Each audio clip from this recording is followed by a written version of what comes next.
Good morning, good afternoon, good evening, wherever you are in the world. This is Ingram Jones, and we have got another exclusive with a very, very special trainer in the world class, Tommy Brooks. Tommy, how are you? I'm great, babe. Thank you so much for being on Baylor 8 TV. I've been wanting to get an No interview problem with at you. all. Been wanting to interview you for ages, and now we can get it on. For those people who don't know who Tommy Brooks is, can you give us just a brief overview of who you are?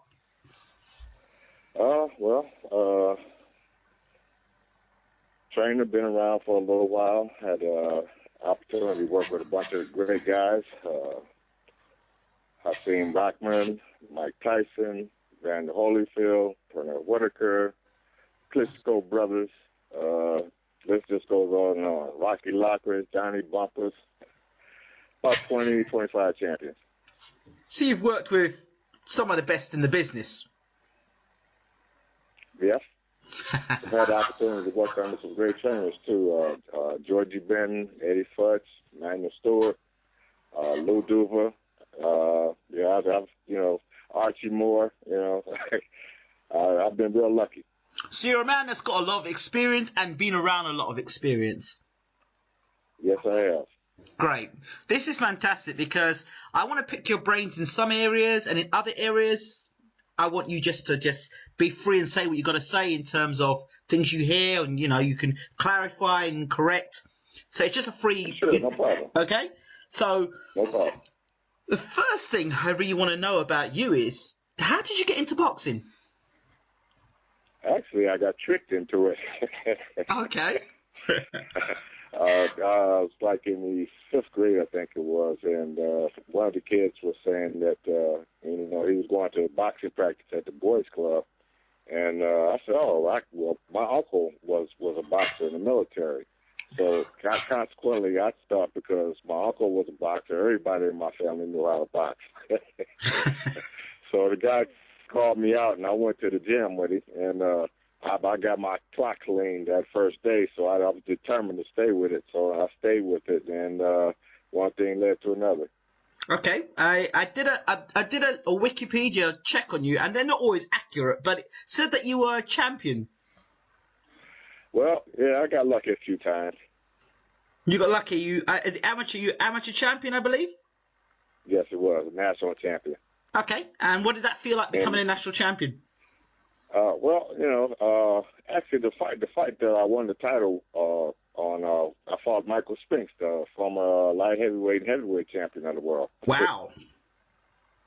Wow, what was that like? I mean, you think of Michael Spinks now. I mean, people will talk about the Mike Tyson blowout, but other than that, Spinks has got a great record and great career. Yeah, but that was before he became what he was, There's still a claim to fame for you, though, Tommy. Well, if that's how you want to look at it, all those guys are my friends now, so we laugh about it, joke about it. But you know what it is, Tommy? It's because you've got such an illustrious career that you can kind of overlook something like that. But there are some people in life that have just had the opportunity to get in a ring and do 3 rounds with a former world champion, an exhibition match, and that is their highlight of their life. So for you to just overlook, just to say, Michael Spinks, me and we're friends, and back in the day we had. I mean, that's a huge thing to say that you were in the ring and fought with the former heavyweight champion of the world. That's something big, is it not? Yeah, it is.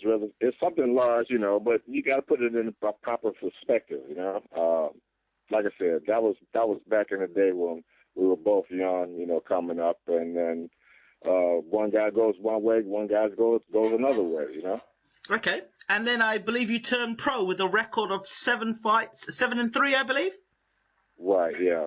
I was doing all right, but then I got married, got a job, and the two don't mix. You can't be a professional fighter and work a job.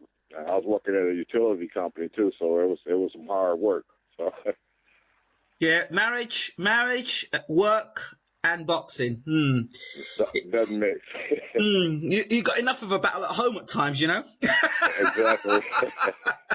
Okay, so the boxing doesn't work out the way you want it to work out for you as a fighter. So then how did you go on to become a trainer? Actually, I got tricked into that too. Danny Duva kind of tricked me into that. I thought I was coming to work for them as production coordinator. In reality, I was going to be assistant to George Benton, which worked out even better for me.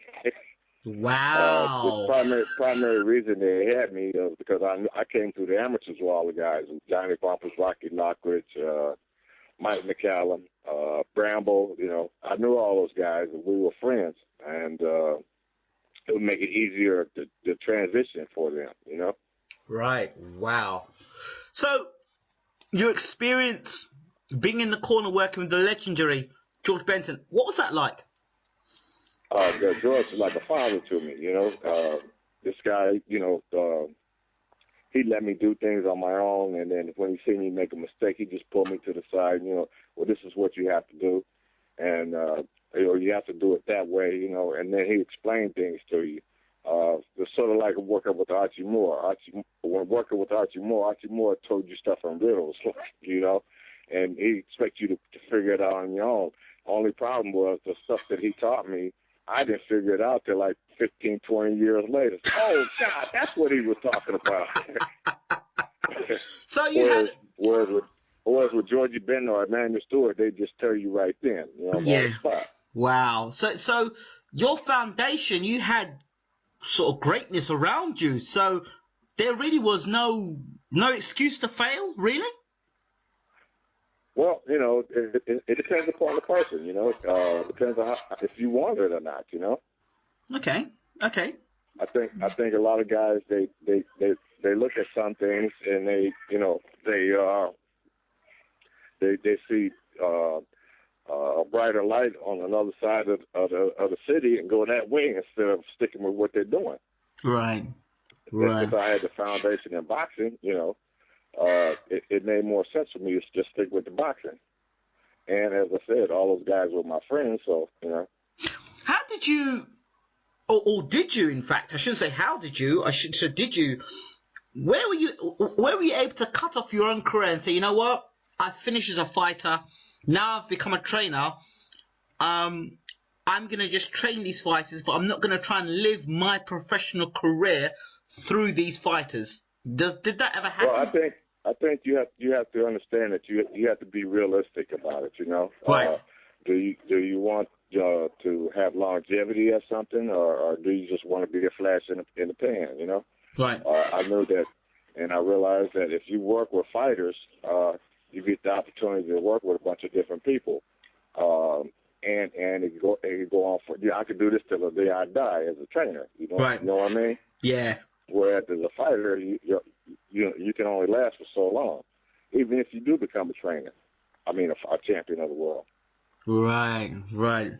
For all these guys coming in and out the gyms, what do you think made a champion in your eyes? Was there a recipe that was, you know, they come in the gym, they work hard, they fight and they become a champion? Or was there something else that you saw when they were coming through the doors that you said, yeah, that guy's champion. They've got this sort of pattern. Well, the way I see it is just like some guys have talent, some guys don't. You know, right. Some guys have that intestinal fortitude that they just won't give up on anything. You know what I mean? Yeah. And then there's some guys that have that intestinal fortitude, but all they're going to do is hurt themselves. So right. You got to be able to discern which is the best for the kid. You know. My advice to most guys is, look, if you want to do this, you're good at it, stick with it, you know. If you want to do it, you don't have the ability to do it, try to find something else to do along those lines. But don't get in the ring because all you're going to do is get hurt, you know. Right. Of course. When did you know it was time for you to, I mean, because I know you worked in the corner and worked with different trainers and stuff. When was it the time that you felt it was time to be Tommy Brooks? I can now go out and run the show myself. Actually, Georgie Benton and Lou Duva had a lot to do with that. Right. We had so many guys in the camp. Like I said, we had Mark Breland, Evander Holyfield, Pernell Whitaker, Meldrick Taylor, and all in the camp at one time. And then you had Bramble and you had Vinny Paz, you know. So if those guys, see, they got to the point where, as you know, they didn't want to come to camp anymore. They're making enough money they could do things in their own hometowns. So I had the ability. So George would say, "Look, why don't you just go to Atlanta and work with Holyfield? Since I live right there in Tennessee, Atlanta's right there." So they left him to work with Tyrell Biggs and Melvin Taylor up in Philadelphia, where he lived. Right. So Evander Holyfield, we all know, former undisputed cruiserweight world champion, heavyweight champion of the world, 4-time heavyweight champion of the world. Did you automatically be with Holyfield from his professional days, or was it before that, or how did you and Holyfield hook up? Well, like I said, he was part of that main events crew that came in after the '96 Olympics. Yes. And matter of fact, I didn't think very much of Evander when I first saw him, because he was real quiet, never said anything, and now you can't shut him up. I mean, he the way he was brought up, he was taught that if nobody says anything to you, keep your mouth closed, Right. But like I said, we got to be pretty good friends, and this guy, I made a ton of money with him, so we become great friends, and man, he's just a great guy, Okay.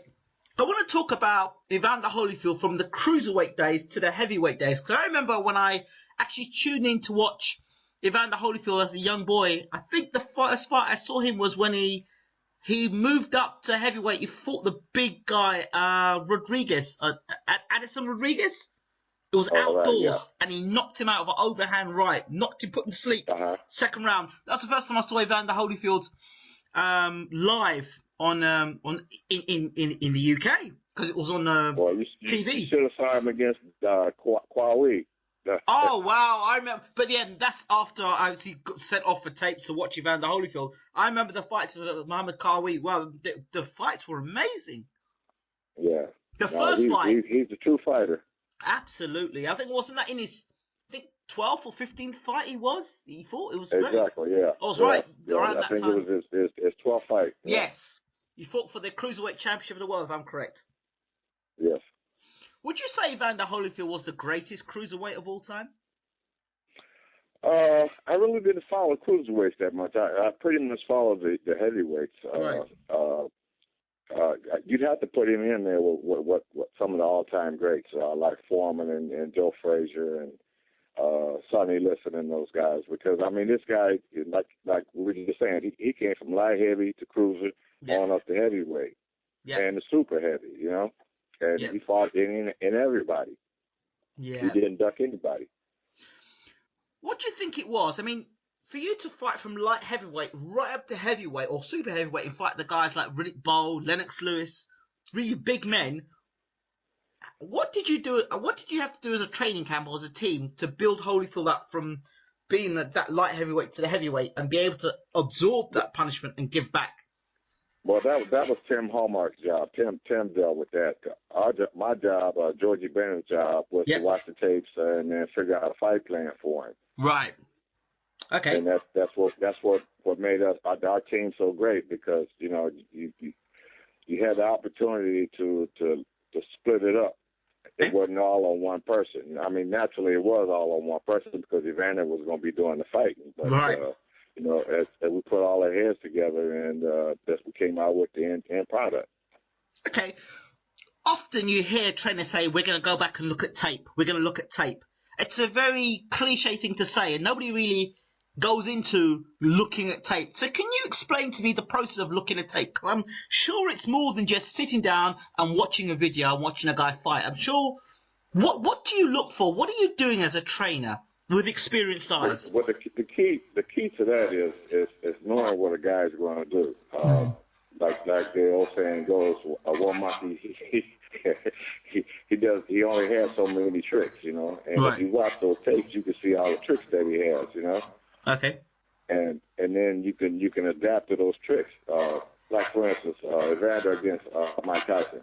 Right. We watched the tapes and we realized that Mike Tyson couldn't fight backing up. Right. So the key was to get Evander to move forward to keep him backing up. Right. Right. I actually bet on that fight, and I won a lot of money on that fight. I said Evander would beat. Yeah, well, a whole lot of people won a ton of money on that. But here's the question. Back in 1991, when the fight was originally announced, would Evander have done the same thing back then? It's hard to say, you know. I don't have a crystal ball. I couldn't tell you that one. But, you know, fortunately, when it did happen, we came out on top. Okay. So, Pernell Whitaker is another fighter that you said you worked with. One of the greatest defensive wizards there were of our time, definitely. Tell us a little bit more about Pernell and your working with him.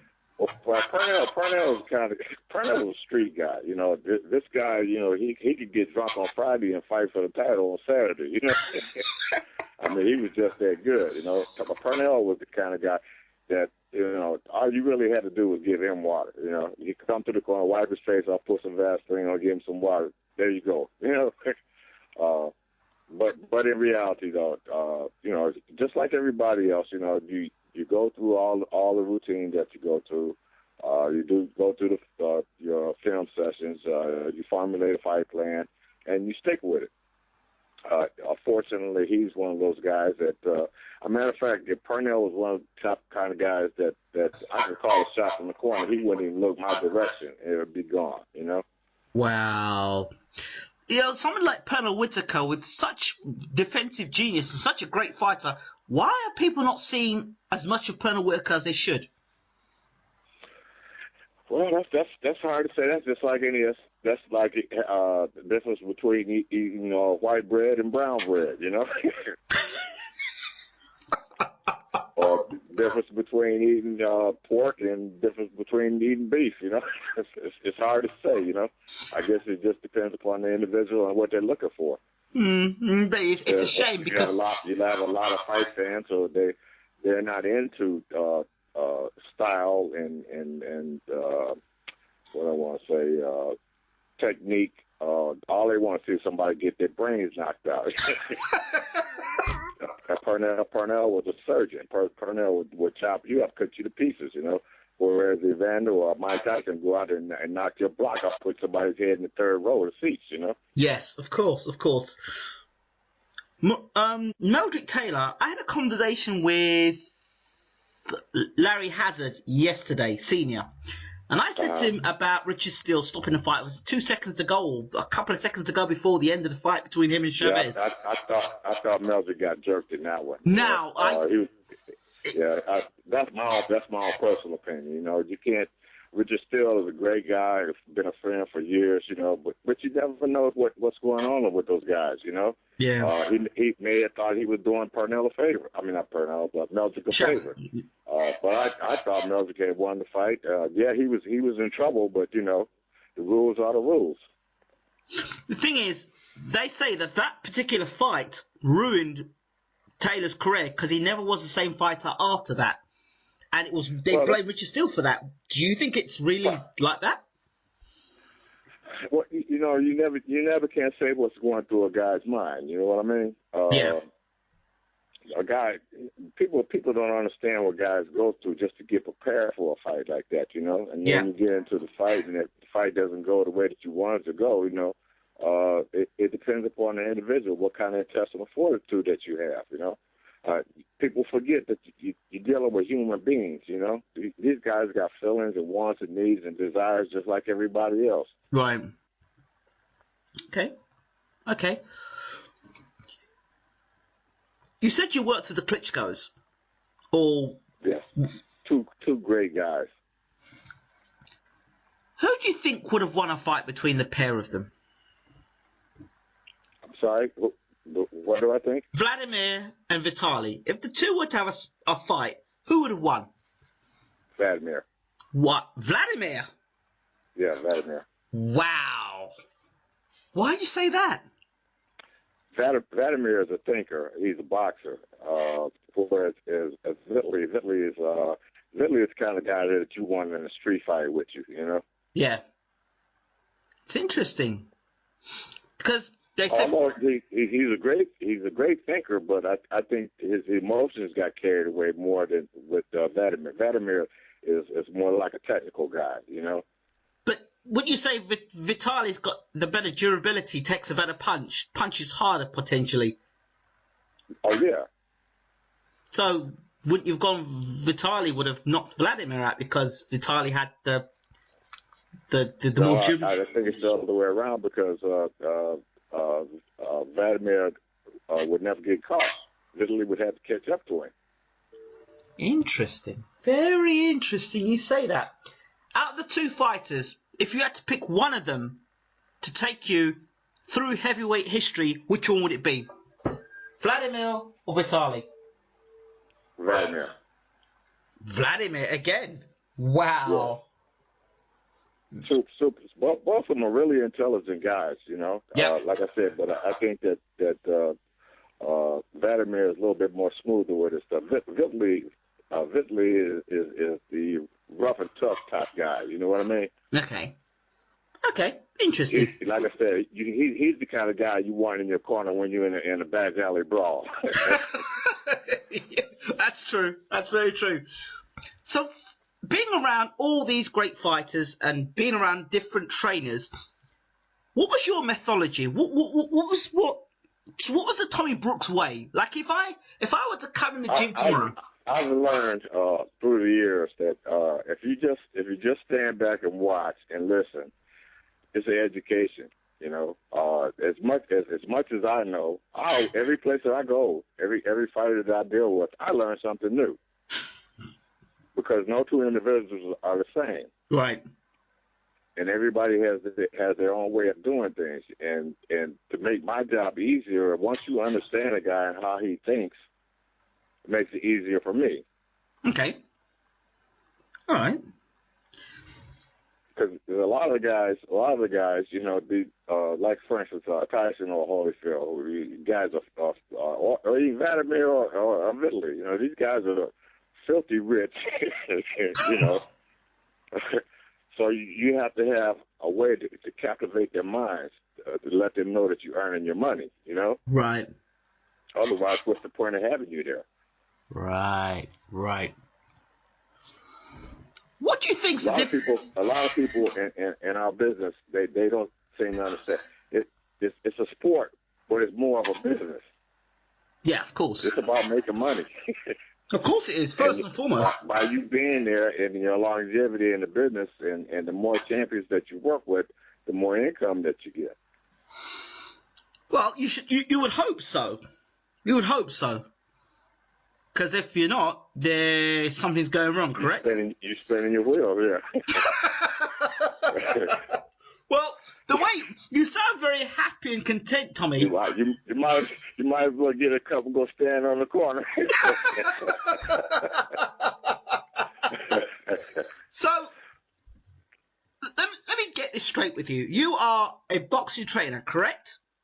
Yes, sir. But do you work in different capacities, or are you just strictly a boxing trainer? Because I've seen some boxing trainers, and I've seen them in the corner, and they're doing the cut work. I've seen them in the trainer, they're the seconds. No, I strictly deal with just the technical end of it. I don't try to be a cut man or anything like that. That's somebody else's job. So when you call in, when somebody says, "I want Tommy Brooks," you're coming in to do strictly the technical stuff. That's it. That's all you're going to get from me. I'll advise you on who to get to do the cuts and stuff because I want the best work with me also, you know. But as far as me doing the weights and all that kind of stuff, no, not me. I mean, I could tell you how to do it, but I don't specialize in it. I specialize in telling you how to go out and beat a guy up. That's what I do best. All right. Okay. See, one of the reasons why I wanted to talk to you is because, as you know, as you can tell from my accent, I have a strong British accent. And I know Tommy Brooks was connected to a certain heavyweight in the UK by the name of David Price. Now, right. Great guy, super kid. I'm trying to understand something because I'm looking here, Tommy Brooks, wealth of experience. David Price, big heavyweight, big punching heavyweight, Olympic pedigree. You know, I look at those two things. I saw how he got knocked out by Tony Thompson in the first fight. They brought Lennox Lewis in for the second fight, even though I heard rumblings around Price not wanting to do what Lennox really wanted him to do. It was kind of all over the place. Then the rematch, he gets beat again. Then he relocates to Germany or something like that. And then I hear the news that Tommy Brooks and David Price are working together. Now I'm thinking, wow, this is fantastic. World-class trainer, bags of experience, has worked with some of the best fighters in the world. This is fantastic stuff. And I could see things were changing. I could see how David was tucking up more, was rolling more. He seemed less robotic. And then, all of a sudden, I hear Tommy Brooks is gone. And the next thing I see, David Price laid out flat in Germany. I mean, it's kind of the best way to put that. Just remember before I told you about this is a business. Yes. What happened was he was training for a fight and then he got injured. Right. Then I came home and then they were going to start a month away or something like that. Another opportunity, I got a call from the Chinese Federation. Okay. They needed a trainer. Right. So I had to decide, do I stay with David or do I go to China? Right. It all comes down to economics now, you know. Do I wait and work with David for 3 months and make $5,000, or do I go to China and work 1 month and make $5,000? You follow what I'm saying? Yeah, I understand that. I understand. It all comes down to economics. I know it comes down to economics, and that's fine, and I totally understand that. But then you've got a fighter there that could bring you 3 times the amount of money should you get him right in the long run. Who fights for the World Heavyweight Championship, wins the World Heavyweight Championship. You know that's bringing lots more money in, right? Exactly, but the key to it is when you got a guy that doesn't know the basic fundamentals, that you have to go in and you have to teach a guy the basic fundamentals, and then you got to have a guy that has his own way of thinking, that wants to do things the way he wants to do them instead of listening to you. You know. See, now this is the thing. You got to weigh and balance out which way to go. I think, nothing against Franny. I think Franny's a great person, a good trainer, but he was learning too. You know what I mean? Absolutely. I mean, I believe Franny Smith, I've interviewed him before, at the end of the day, there were question marks about Franny, what he knew as a pro trainer in comparison to the world elite trainers. And I know Franny was a good friend of David Price, and I'm sure that he took him from amateurs to the pros. What he said to amateurs. Yeah, so I can understand that bit. But when you talk about becoming the world heavyweight champion, Franny could have been there as a friend and as an assistant, and but really you want to have a world-class team around you because you want to become the heavyweight champion of the world. You don't play friends. Well, like I said, I have to take the blame on that one also because, like I said, it's it boils down to economics. What do I stay here? And make X number of dollars, or do I go somewhere else and make twice, 3 times, 4 times that? You know what I mean? Yeah, I understand that. And with due respect, the question will be asked as well, are you a trainer in it for the money? And I would understand saying, yes, of course I'm in it for the money because that's how I earn my income. That's how I have to maintain my lifestyle. I've got bills to pay. But at the same time, there's that end. But then the other side would be, well, hold on a second here. Where's the sort of loyalty, or is that the same thing? Or is that the thing where it says, well, loyalty comes when you pay me good money? Business is business. There's no such thing as feelings in business, baby. So show business, you've got to pay up basically, or else. There you go. It's not a matter of being able to, because the kid was great. If I needed money, here, Tom. But like I said, it's when you're in this business and you work with as many guys as I have, you got a guy that has injuries, quite a few injuries. You don't know when he's going to fight, if he's going to fight. You you don't know if the guy's going to wake up one day and say, look, I'm tired of this. I don't want to do it anymore. You know, you got to weigh and balance all that in, take all that into consideration. You know what I mean? Damn. So not saying that that's what he would do. You know, right? But you never know. You never know. Of course, it's a gamble. Every day you wake up, it's a gamble. You know what I mean? I understand. Now you got to you're hustling. I understand. I get it, Tommy. I get it totally. Yeah. So it's, like I said, it's nothing against him. He's a great kid, and right now I think if I were to get back with him, and if he really wanted to do it, I could get him to the title. You know. What does it take to make David Price heavyweight champion of the world? Straight words. What does it take for them to do it? Because I've said to a lot of people, I've said, look, this guy can be world champion. Peter Fury, the trainer of Tyson Fury, has said the same thing. James Bashir has said, well, you know, I would be prepared to train Price, but he's got to do it my way or the highway. So Lennox Lewis has said... See, that's the hard part about it. You got to remember you're dealing with human beings, you know. Right. David has a wife. He has children. You know, his mom, dad. I mean, everybody's supporting him. But at the end of the day, he's the one that has to make the decision. But the decision to put a pair of gloves on, to get in a ring to fight, you know, every time you get in the ring, there's a possibility you may not get out alive. That's just being brutally honest. You don't play that sort. I mean, you can play football, you can play basketball. That's the chance that you take. You don't play, but you don't play boxing. And of course, if you've been knocked out already by twice in your career, and that's why you get paid the big bucks. Yeah, so you get somebody to do the job to ensure that. I mean, the Tepper fight. I mean. Okay, can you explain to me what that jab is? Because I can't understand what that jab is. That flick out, don't hit me jab. I mean, it's a nothing jab. And this is a guy that's meant to be Olympic. Was it Olympic? When I was there, I had been working with him on his jab and how he uses his range. You got the height, you got the reach. You know, how are you letting these guys even get close enough to touch you? You know.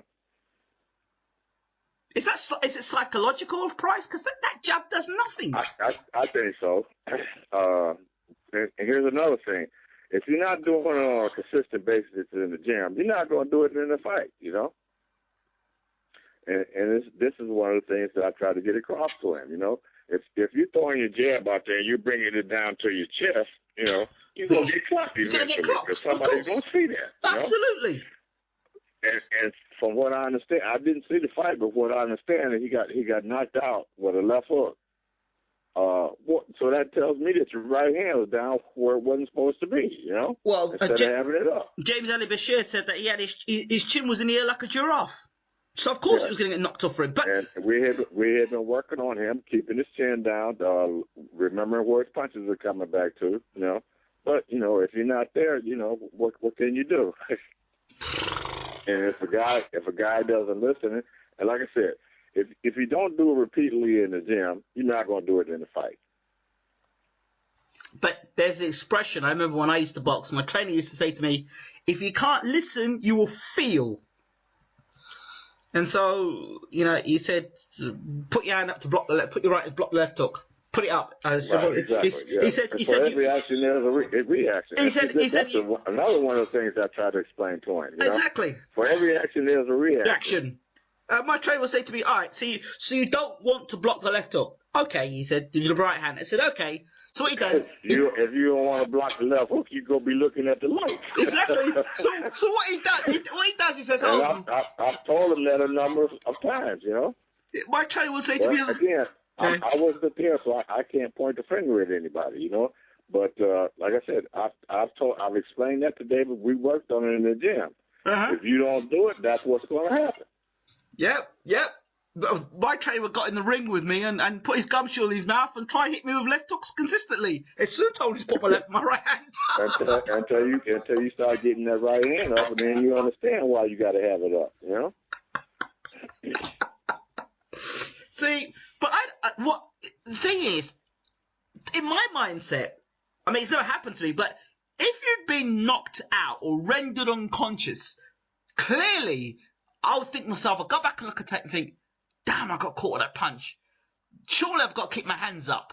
I've got to keep my hands up. And I get in the gym, I go, got to keep my hands up, got to keep my hands up. Got to pop that jab out, or else I'm going to get knocked out. Surely. You got to take into consideration that, a lot of these guys, they get worked up, they get excited, they know, look, this is my last opportunity. If I get knocked out here, I'm done. You know what I mean? Yeah. My career is over with. And so consequently, they're concentrating on that so much, they forget about what they're supposed to be doing. Right. And when you get somebody in front of you throwing punches with death on them, you get excited and you forget all about what you're supposed to be doing. That's why it takes a special person. It takes a Mike Tyson, a Holyfield, a Pernell Whitaker, guys that they have, have a steel traps for minds. You know what I mean? A guy like a Vladimir or Mike McCallum. These guys got steel traps for minds. They do it every day in the gym. They lock into it, and that's why they're as good as they are. Okay, there's something that doesn't make sense to me here. I heard a story, and I don't know how true this. Well, I know this story is pretty true because the source that told me it was pretty reliable. David Price was sparring with Anthony Joshua, and he knocked Joshua out in sparring. Now, if David Price could do that in sparring, why does he look so shoddy and put himself in positions like he did that night and got knocked out by Tepper? Well, you got to keep in mind, sparring and an actual fight is two different things. Sparring, you got on bigger gloves. In the actual fight, you got on small gloves. That sounds true, and I agree with you, and I can't argue with you, Tommy, but if you said that to Carl Froch and George Groves... And also in the sparring, you could say time, you could turn your back, you could walk away, you could do anything in sparring. You can't do that in an actual fight. You get disqualified or knocked out. That's true. That's very true. So, were you there when this happened? Were you there when it happened? Were you part of that? No, I wasn't. I wasn't there. I didn't see it. Okay, well, there you go then. So what? Anthony Joshua was a great kid, great fighter. Okay, so what do you think it takes now for David Price to become heavyweight? If you could say, look at David Price, say, look, David, get back in the gym, put everything that's happened to you behind you, move forward, get a good trainer that's going to help you with your defense. That's obviously lacking, Get a trainer that's going to show you how to put your punches together, how to use your power. Go from there. But how many trainers in the world today have the experience to do something like that, like a Tommy Brooks? Oh, well, we're few in number. There are some guys out there, but we're few in number. You are few in number. Like I've been watching the fights here on television at home, and it seems like everybody's thrown basic fundamentals right out the window. It's true. It's absolutely true. The thing that I try to get across to a lot of kids nowadays is, look, if you have a special talent or you're a big puncher, you got to set it up. You can't walk out and hit a guy, That's not going to happen. They're going to run like a scarlet dog, or they're going to tie you up. So if that's the case, you got to know how to work out of that. You got to know how to jab your way to the guy. Set that right hand up. Set that left hook up. If that's your best shot. If your best shot's the left hook, use your jab. Get him looking at your jab. Then he'll walk right into the left hook. You got a good right hand, or you a good body puncher. If you're a good body puncher, use your jab. Work your way on the inside, then go to work. If you got a good right hand from long range, set it up with your jab. Get a guy looking one way, and then turn it over. It's over with. But that comes from knowing that goes from basic fundamentals. Mm-hmm. And if you got basic fundamentals on your belt, you know about how to attack, you know how to defend yourself. Yeah. For every action, there's a reaction. If you throw something at somebody, something's coming back at you if they're not afraid of you, Yeah. So you got to know how to do that. You got to know how to block it, or you got to know how to flip it, or you got to know how to step out of the way. But if you got nobody teaching you, you're not going to learn. What does it take to be a top trainer in your eyes, Tommy? And that you've got some high expectations because of where you've come from. I think my greatest asset is that I learned the basic fundamentals early. What are the basic fundamentals, by the way? What are the basic fundamentals? The basic fundamentals are when you throw a jab, where's your jab coming back to? Well, you know how to put your punches together. You know how to throw a straight right hand. You know how to throw an uppercut. You know how to throw a hook. You know how to step around a guy.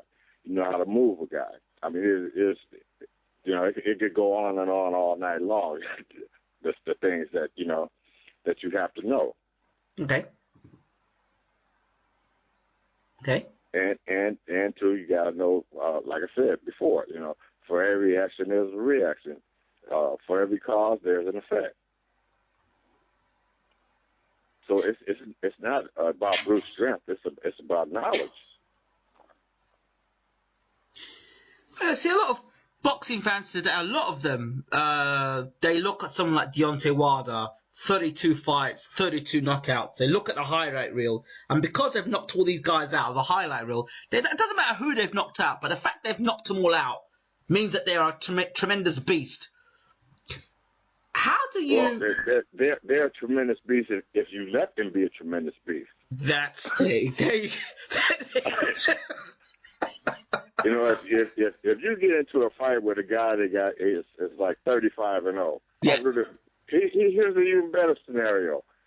When Mike Tyson fought Evander Holyfield, right. Everybody was saying Mike Tyson's going to murder the guy.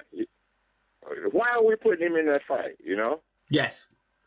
But Evander had the skill, and he had the heart, and he believed in himself. That made all the difference right there. Had he just walked in there and put his hands up, Tyson would have beat the hell out of him. But he fought back. Tyson has never in his career, when he's been down, has never got up to win a fight. Ever. Well, I'm not sure on that one, but if you say so, hey, I spent 6 fights with him, you know. So what was that like, training Mike? But you know what? Mike is one of the easiest guys in the world to ever work with, primarily because he knew the basic fundamentals. He knew what he was there for. He knew what he was supposed to do. So that helped. Same thing with the greatest guys are the easiest guys to work with because they know what they're supposed to be doing. Okay. Wladimir, Vitaly, Holyfield, Tyson, Purnell, Mark Breland, these guys, they know what they're supposed to do. All you're there for is to guide them. You see them make a mistake, you just correct the mistake. Keep moving, you know? Right. And that's why they're called professional athletes. Right. David Price? He's a professional athlete. But you're saying he hasn't got the fundamentals. Well, with David was never taught the basics. So how can you know the basics? But he went on and so I've made when I got with David, I mean, he and Franny were like amazed every day, you know? Yeah. It's like, it's that easy. The problem is you have to have somebody there to explain to you. You have to explain cause and effect, you know? If you do this, this is going to happen. If you do that, that's going to happen. You know what I mean? I know what you mean. So basically, and that's not what he was getting, you know? He was getting something from somebody they watched on TV or they seen somebody else do and it worked for them.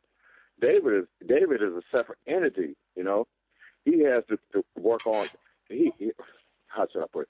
He has a big frame, so he automatically he's a target. Right. Or if the guy is 6'10", something close to that, you know. Yeah. 250 pounds, you know. He's a target. So consequently, if you're a target, you got to know how to defend yourself. And in this business, you can defend yourself from your offense, or you have to have defense. He was never taught defense. He was taught offense. From what I saw. and I tried to tweak some of that stuff on him, and he was getting it. But then going back to what I was saying before, when you're working in the gym and in the actual fight, it's two different things. Mm-hmm. So what is it? That's the difference between a gym fighter, and a fighter that performs come fight night. Obviously the performance, but there you go right there.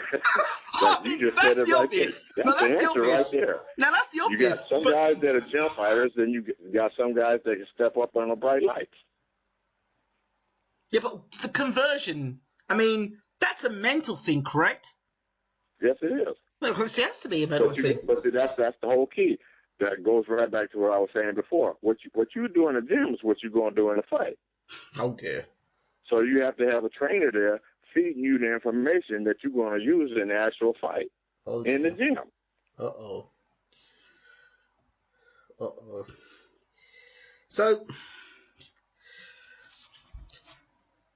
David's career now, I've always said that he hasn't been the complete package. He's been half a package fighting through X amount of fights in his career, and he hasn't been the total package. And so what he really needs is a trainer to be there with him day and night, literally go to the toilet with him and let you be his shadow. That's the sort of trainer David needs in his time's career.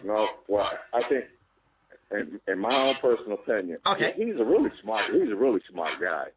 He just needs somebody to spend an hour and a half every day with him, going over the fundamentals, going over a fight plan, but he has to stick to it, though, But why do you say that? Why don't you think David needs somebody who's going to be there for him and all the time for him?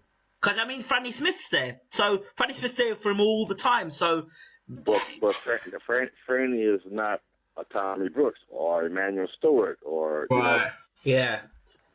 Nothing against him. I mean, if you don't know, you don't know. You know what I mean? Yeah. I mean, like I said, when I was there, he was learning also. Can he come back? I'm sorry? Can he come back? Can David come back? Of course he can. Look, he's a human being. He has the size. He has the strength. He has the ability. All he needs is somebody to feed him the right information. I think he can win the title. But the stuff that I've been seeing on TV, man, these guys can't even spell fight, let alone fight, I mean, it's not you're not dealing with an era where you got Joe Frazier, George Foreman, Ron Lyle. I mean, those guys can fight, You're not talking about a Mike Tyson or a Holyfield or a Riddick Bowe, So where'd you put Deontay Wilder then? As you see, you put me on the spot now, man. You wanted it, Tommy. I think I've seen one round of him fighting. So I really couldn't comment on it. But from what everybody tells me, he's just a big puncher, and that's it. Well, he's fighting a guy. His next fight is a guy that's not even ranked in the top 40 for a voluntary defense. So you make what you want with that. I think. See, you got to remember, it's a business. You can fight as many fights as you can. If you got the title, fight as many fights as you can without fighting King Kong. You know what I mean? Well, King Kong is. If you can fight Roger Rabbit and make the money, fight Roger Rabbit. It's a business. Why take a chance to go out there and fight King Kong or Godzilla? Yeah, but I understand that, Tommy. But if you're at one end saying, I'm the greatest, but then you're fighting Roger Rabbit, it's a problem because people are reporting on you, and then when people say to you, look, you're fighting nothing but cab drivers, you need to fight something decent, and then the fighter's saying, oh, I don't like you anymore because you said something bad about me. Well, no, your record shows you've only been fighting cab drivers. The truth is the truth. You can't get around the truth, man. And like I tell the guys all the time, look, man, when you get up in the morning and look in the mirror, if you don't like what you see, you need to do something about it, man. Can't nobody do nothing about it but you. Okay, I want to hear your thoughts on an upcoming heavyweight fight. Obviously, you've worked with Klitschko, so you'll know where I'm going with this. Tyson Fury is about to make his challenge on the heavyweight championship of the world. What are your thoughts on Mr. Fury? Uh, I would love to see him and David fight. Yeah, yeah, I'm sure you would. That would be a perfect fight for David to come back on. Interesting. I think Tyson. I don't know the guy personally. I never met him. No. I've seen him a couple of times, but I don't think that much of him. I think he's a brawler. He doesn't really have that great of skills. The fact that he can box southpaw and orthodox, does that not come into the equation? Oh yeah, of course it does. But if you're not throwing the punches right, So how do you think he does against? Sorry. You go ahead. No, the couple of fights that I did see him fight, I was like, are you kidding me, man? This is a joke or what? Okay. He didn't even. He just looked like a good amateur to me. Okay. All right. But I've done nothing against him, though. If you can make it doing that, hey, go for it, man. I'm happy for you. But how does he go against? I don't see him being in the world contention nowhere. So how do you see him doing against Vladimir? How do you think the fight of him and Vladimir goes then? If he made it out the first round, I'd be surprised with Vladimir. You're that serious? Yeah, that's what I'm telling you, man. If he made it out the first round with Vladimir, that would surprise me. Unless Vladimir is toying with him, trying to get a couple rounds in. What makes you think that? I don't see him going no kind of distance with Vladimir. What makes you? Let's not going 12 rounds. What makes I you? don't see that happening. Why do you believe this? Why do you have this belief on him? Because Vladimir is one of the best heavyweights I've ever been around. Right. He can punch. He can move. He got the total package, baby. Wow. Interesting. And think about it now. Here's the guy that's won a gold medal and was the best fighter of the whole Olympics. And then you go from that on to win the heavyweight championship of the world. And look how long he's had the title, But he's getting older now. So does that have any bearing? Skill doesn't have anything to do with age, Interesting. Very interesting. Very that's interesting. my own personal opinion, If that's just like if you put an amateur in with a Mike Tyson, right, or amateur in with a Holyfield, or amateur in with the Whitaker. That's the same way I'm looking at this fight. You put that kid in with Vladimir, that's like putting an amateur in with him, Wow. Okay. Nothing against the kid, yeah, but that's how you see it as your professional opinion of him. Okay. Exactly. Yeah. What are your thoughts on? Let's go through the heavyweight division a little bit more. Bermain Stavern. Who? Bermain Stavern, former heavyweight champion of the world. I haven't even seen him. He fought. He's the one that Bermain won the title off. He knocked Ariola out for the WBC title. Oh no. No, I didn't even see that fight. Matter of fact, I saw Ariola's last fight against that kid from Louisiana or somewhere. There would end up being a draw. Yes. I thought he got beat. You got beat. Absolutely. What's your thoughts of Sergey Kovalev? That's a good fighter.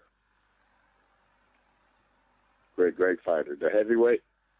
No, Kovalev. Light heavyweight. Light heavyweight. Yeah.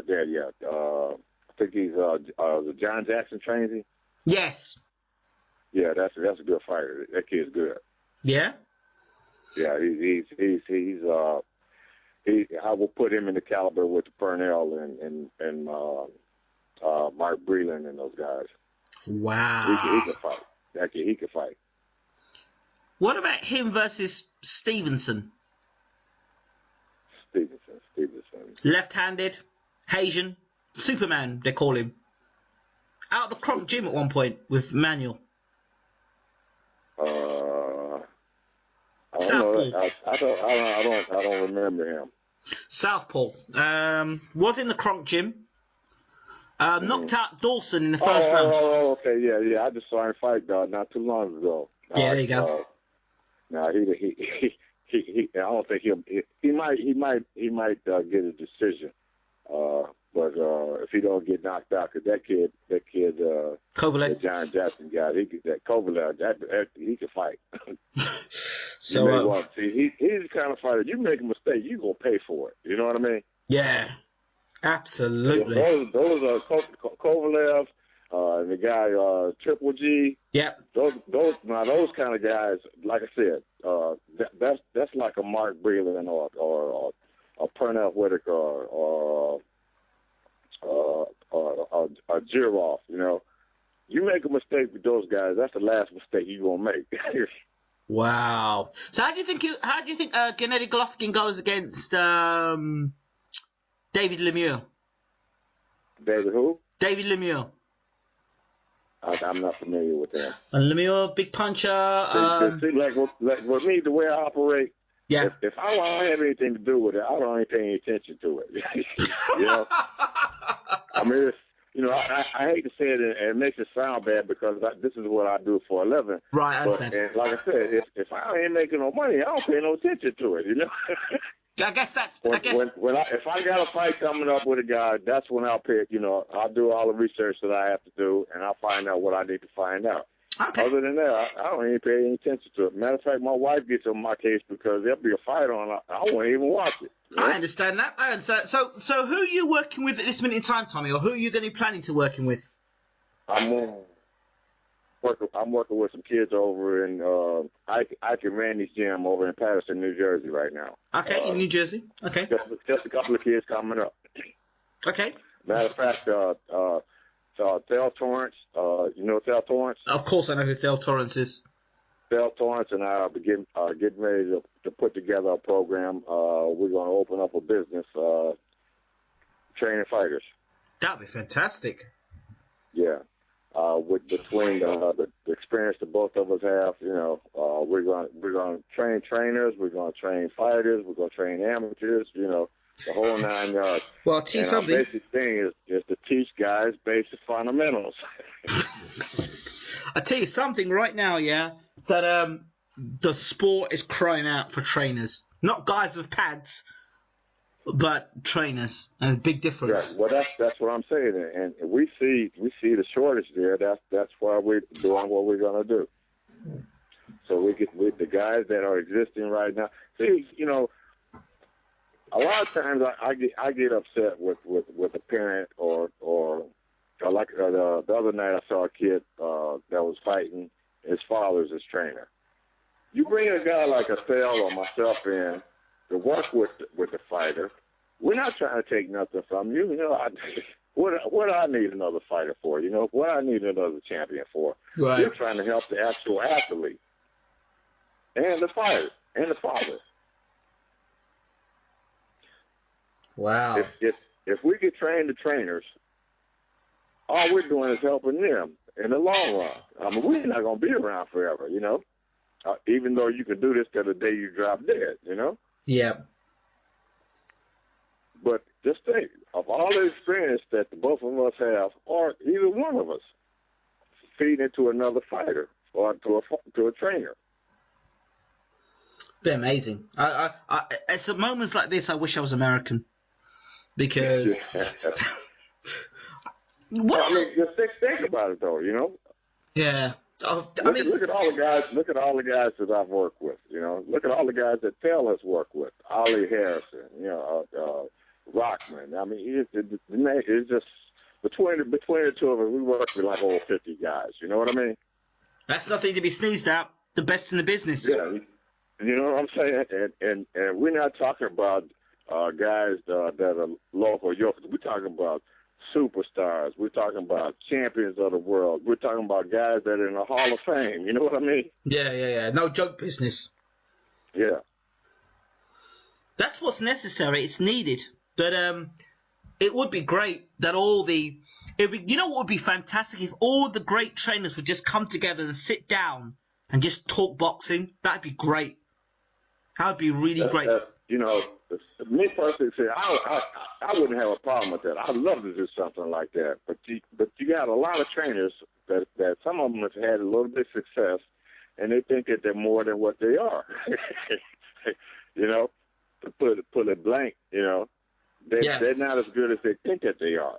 Yeah, there's some trainers out there that because you gotta remember, there are no two fighters that are the same. Exactly.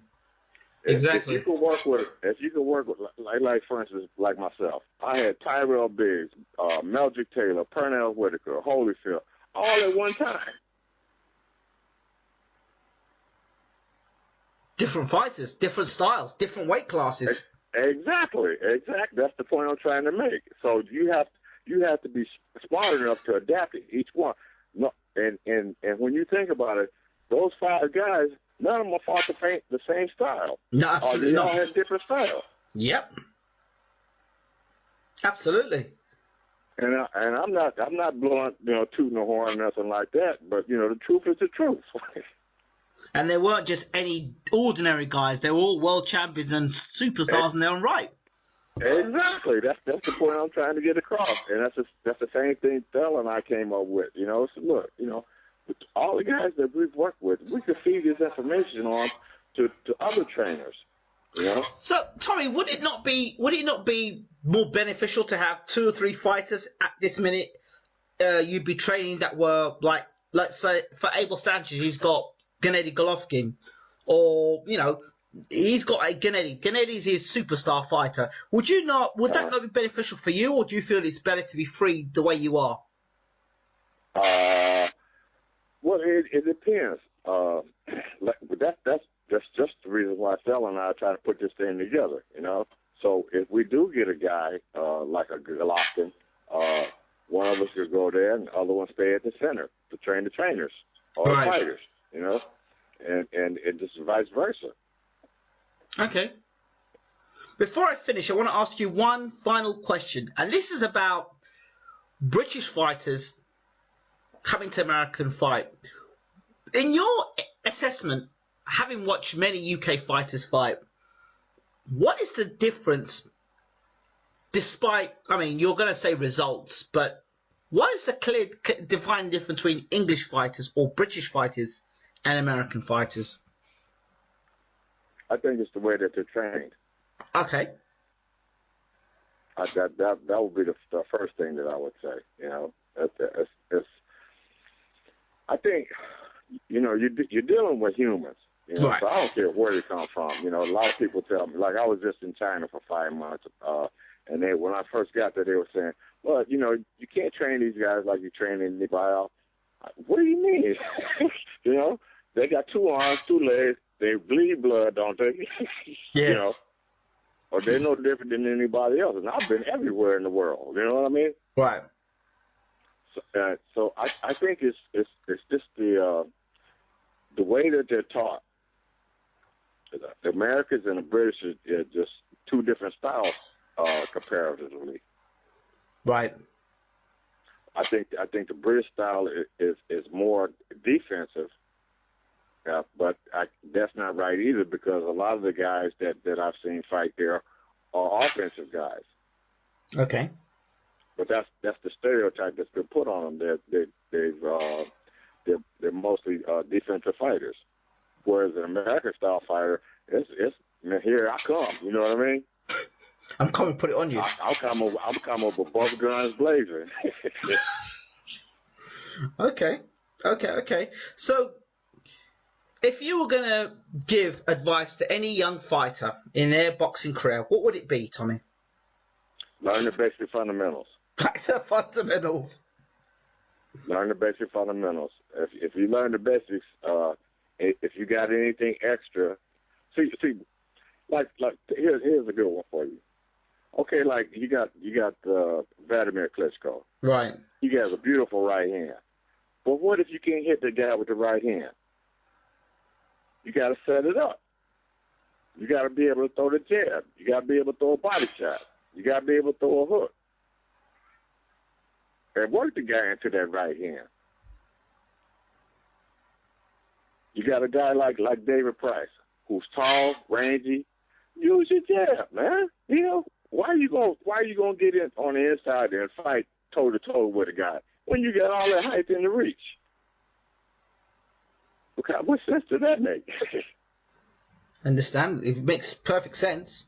But it makes sense saying that, but obviously it's down to David to rectify that and his trainer. Well, that goes right back to what I've been saying all along. If you don't do it in the gym, you're not going to do it in the fight. You got to do it in the gym on a daily basis. Otherwise, you're not going to do it in the fight.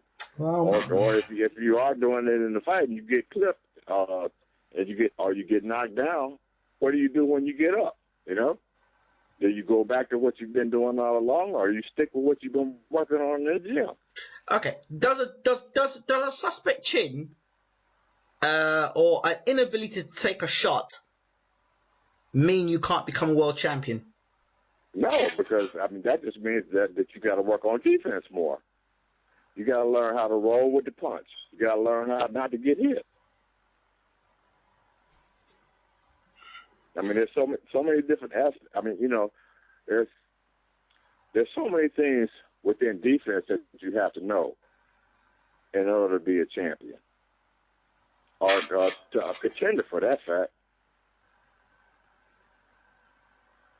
Yeah, if you get knocked down, you got to know you just can't jump straight up because you're going to be off balance.